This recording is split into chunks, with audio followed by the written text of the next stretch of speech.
বাচ্চাটাকে, এখন সুস্থ হয়ে গেছে। কিন্তু এর কী হয়েছিল জানো, এরকম বাইরে যেত আসতো, এভাবেই আমার বাড়িতেই হয়েছে। কিন্তু ও বেশিরভাগ সময় বাইরে যায়, ঘরে আসে, গুলো বেড়াতে ওর সঙ্গে সবাই থাকতে পারে না।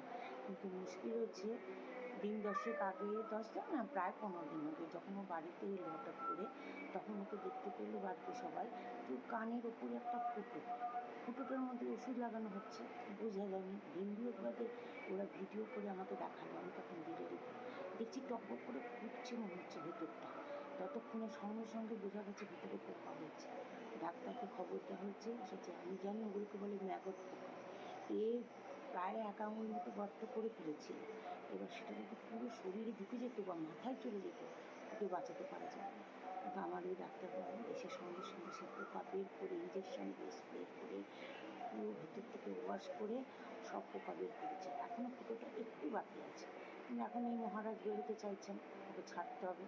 আর বেরোতে দিচ্ছে না বলে হাত ঢুকে এই জালের মধ্যে নিজের হাতটাকে কথা করতে পারছে, তাও ছাড়া যাচ্ছে না। কারণ ছোট্ট একটু মুখ পোকাটা যদি থাকে এখনো, ওখান থেকে আবার পোকা ঢুকে যাবে।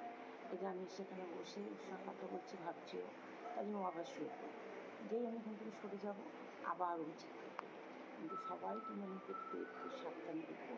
এই গরমের আগে আগে কিন্তু এই পোকাগুলো, বাঁধাকপির উদ্ভিদে যে পোকা থাকে, এই পোকাগুলো দেখতে ঠিক সেই রকম ম্যাগট বলে, চট করে বাঁচে না পেট।